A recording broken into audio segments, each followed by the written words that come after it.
Vamos lá, pessoal, continuando agora com a nossa parte 2. A nossa parte 2. Vamos lá, continuando, falando um pouquinho sobre as radiações, não é verdade? Então, dentro agora dos trabalhos com exposição. Então, como vimos, as fontes artificiais são diversas, não é verdade? Muitos trabalhadores atuam expostos à radiação não ionizante. Portanto, vamos citar algumas funções onde os profissionais estão expostos a este risco. Então, nós temos o operador de tráfego de aeroportos, que ele vai ali orientar o taxiamento das aeronaves. Nós temos os trabalhadores que atuam com manutenção de antenas, aquelas antenas de TV, VHF, UHF, né, de alta frequência. Então, eles são expostos também a radiações de ondas eletromagnéticas e de radiofrequência. Mas qual é o perigo deles? Que eles podem estar expostos a queimaduras, porque tem um aquecimento do corpo do trabalhador. Assim também funciona a ressonância magnética. O perigo da radiofrequência está na amplificação de uma determinada radiofrequência ao qual o corpo não está habilitado. E isso pode ocorrer queimaduras no paciente. Então, devemos ficar atentos em relação às radiofrequências. Mas isso é papo para as próximas aulas. Vamos lá.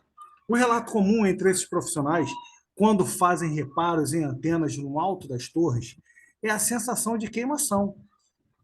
Então, essa queimação ela vem interna no corpo, como uma espécie de cozimento do alimento, é verdade. Então, a radiofrequência, pessoal, dentro da ressonância magnética, ela não traz danos às suas células. Porém, nós temos que ter cuidado. Por quê? Nós temos amplificadores de ondas de radiofrequência. E se o paciente não colocar o peso certo, por exemplo, pode amplificar uma radiofrequência maior do que é necessário, o paciente pode ter queimaduras. Isso é ruim. Equipamentos de hospitais e clínicas, né, com a maior exposição ao laser. Isso daí também tem que ter cuidado, porque eles vão estar ali sendo utilizados para os diagnósticos e tratamento dos médicos. Então, isso tudo precisa fazer com as frequências corretas. O que é onda de radiofrequência? Ondas de radiofrequência, elas estão muito presentes em nosso cotidiano, nas transmissões radiofônicas, e apresentam-se para nós geralmente como AM, FM, VHF, UHF. Então, a galerinha mais antiga, né, que costumava escutar aquela rádio AM, FM, aquela televisãozinha sem ser as digitais, né, que seriam a VHF, UHF, isso tudo são com ondas de radiofrequência. Essas ondas, elas têm umas classificações que são as ondas eletromagnéticas, que são ondas que não precisam de um meio de propagação e possuem frequências menores que a da luz visível, estando compreendidas no intervalo de 3 kHz a 300 GHz. Dependendo de suas características, podem ser chamadas de AM, FM, UHF e VHF. E essas ondas eletromagnéticas, pessoal, elas têm um grande comprimento de onda, ou seja, elas têm um longo alcance. Logo, elas têm um pequeno poder de penetração. Isso faz com que não causem danos às nossas células.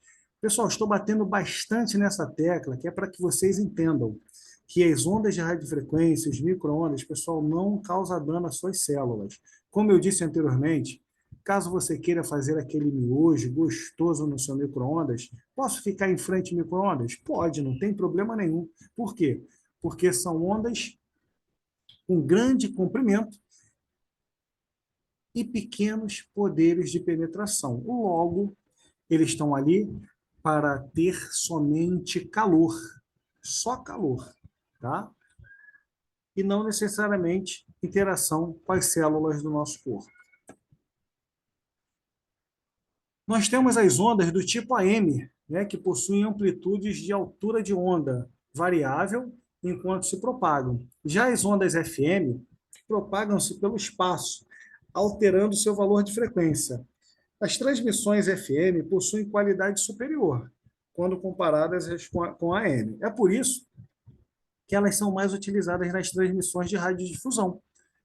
E as produções de ondas AM é barata, e ocupam a menor faixa de intervalo. Todas elas, pessoal, eu estou falando aqui de ondas de radiofrequência, de grandes comprimentos de onda e pequenos poderes de penetração. Pequenos poderes de penetração onde? Nas nossas células, é claro. Nós temos outros tipos, né, de ondas de radiofrequência, como o HF, VHF. E no Brasil, o órgão que vai regulamentar e vai fiscalizar essas ondas de radiofrequência se chama Anatel. Ela que vai disponibilizar um documento em que há uma distribuição de faixas de frequência no país. Ok? Então, nós temos as tabelas de intervalo de frequência. Estamos falando de ondas de radiofrequência, tá? Então, uma pequena tabela só para o nosso conhecimento, tá, pessoal? Então, ó, serviços de telecomunicações, radiodifusão sonora e FM, meteorologia por satélite, rádio amador. Todas elas trabalham com faixas de ondas de radiofrequência. Tá, e o que isso tem a ver com a ressonância? Ah, esqueceram, né? Da nossa frequência de precessão, onde ela vai ter a nossa razão giromagnética, o nosso hidrogênio, que vai já estar girando em torno de 42,58 MHz, e é justamente essa frequência que vai fazer com que os átomos de hidrogênio sofram um processo de excitação, e esse processo de excitação vai fazer com que nós tenhamos, então, a geração de imagens do corpo do paciente. Viu que legal? Por outro lado, nós vamos ter as radiações ionizantes. Essa radiação ionizante, como eu falei anteriormente, ela não vai se encontrar na ressonância magnética, ela vai se encontrar aonde dentro da radiologia? Nos raios-x, tomografia, ok? Radioterapia, todas elas vão ter o processo de ionização, ou seja, fisicamente falando, elas têm o poder de arrancar os elétrons da eletrosfera. Radiação ionizante é toda forma de radiação que carrega energia suficiente para arrancar os elétrons. Isso mesmo. Ela pode ser produzida de forma natural ou artificial, bem como pode também ter a natureza eletromagnética ou corpuscular. Eletromagnética por ondas eletromagnéticas, né? Através dos elétrons que são arrancados. E corpusculares, que são aqueles elementos que possuem o quê?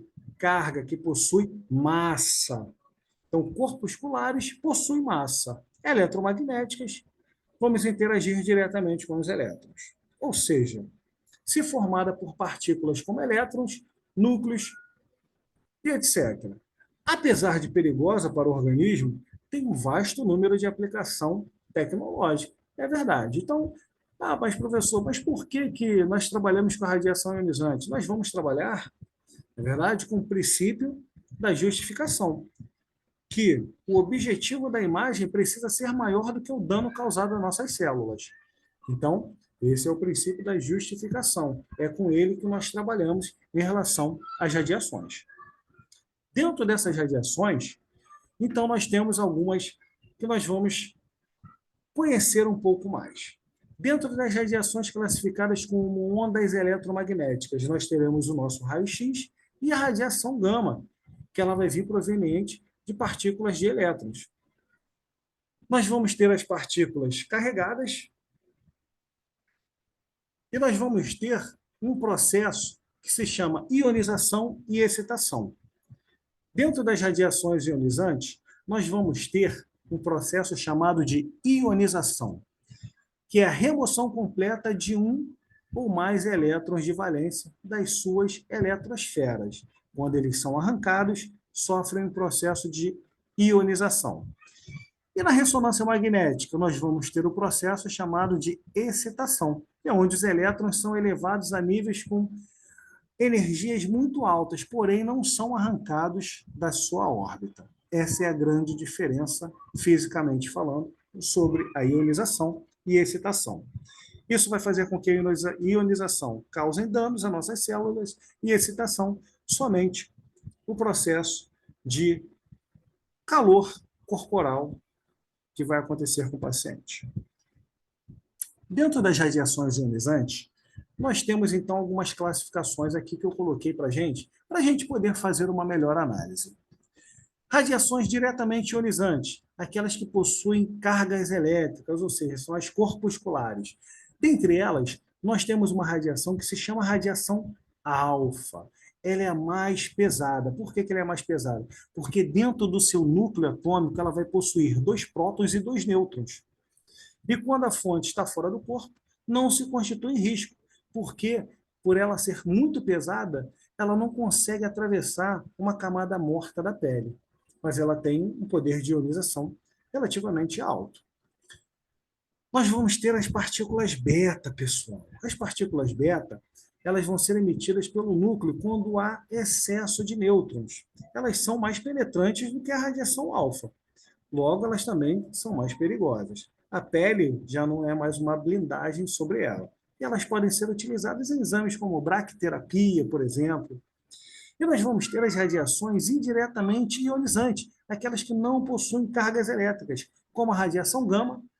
Essa daí, ela vai ter uma energia emitida por um núcleo totalmente instável, após ter sofrido as partículas terem emitido alfa, beta, depois emite a gama.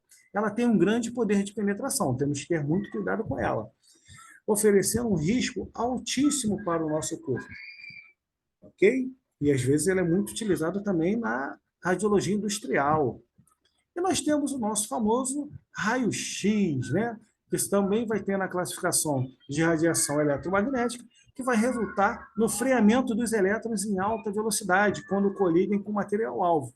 Logo, nós vamos ter o cátodo e o anodo. Os elétrons saem do cátodo e se chocam no anodo. Ok?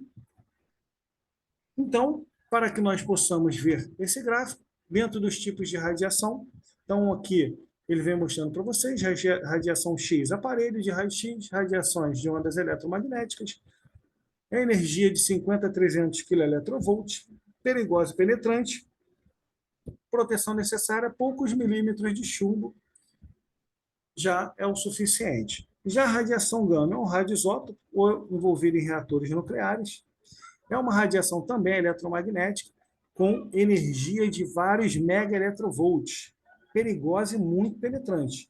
Muitos centímetros de chumbo ou concreto para poder barrar a radiação gama. Já o de nêutrons, reatores nucleares e aceleradores, é uma partícula não carregada, tá? Menos de 1 eletrovolt até vários megaelectrovolts, tá? Então tem uma variação, aquela famosa 880, e é muito perigosa.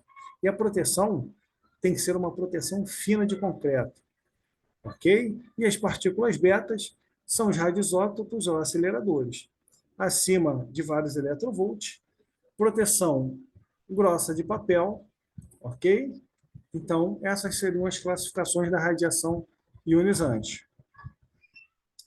Radiação eletromagnética é o transporte de energia através do espaço por uma combinação de um campo elétrico com outro magnético. Exemplo, raios-x, raios gamas, ultravioletas e etc.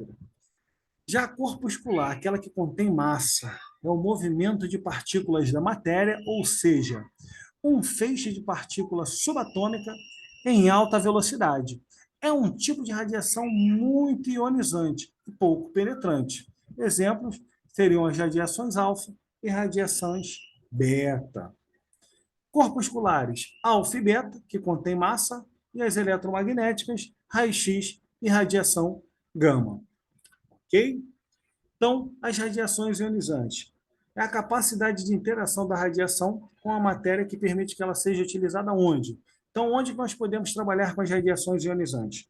Na indústria alimentícia, para a conservação de alimentos, na agricultura, na medicina, na geração de energia e nas usinas nucleares, é claro. E aqui, mostrando um pequeno quadro de como que funciona as radiações. Então, a radiação alfa, ela pode ocasionar somente queimadura, ela está tendo até uns para fins terapêuticos no tratamento de pele, é verdade. Já a radiação beta, ela vai ter uma penetração um pouco maior, tá? Do que a camada externa da pele. E a gama, ela vai penetrar totalmente o organismo, podendo ocasionar câncer. Então, dentro desse estudo que nós fizemos, estudo 1, estudo 2, agora vai o nosso estudo dirigido, pessoal, que é importantíssimo para que a gente possa, então, absorver mais conhecimento da ressonância magnética. Então, vamos lá. Questão número 1. Qual o nome que se dá aos núcleos ativos em ressonância magnética. Número 2. Por que os átomos de hidrogênio foram escolhidos para trabalhar com ressonância magnética? Número 3. Diferencie radiação ionizante de radiação não ionizante. Número 4. Quem foi o médico responsável por trazer a ressonância magnética para a área médica? Número 5. Qual o nome da primeira empresa criada para fins comerciais em ressonância magnética? Qual o nome da primeira empresa?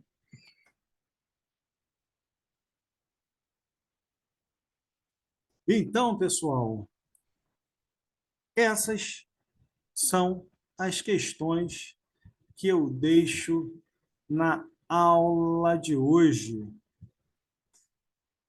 Espero que todos possam assistir o vídeo e fazer esse estudo dirigido para que a gente possa, então, melhorar cada dia mais o nosso conhecimento em ressonância magnética.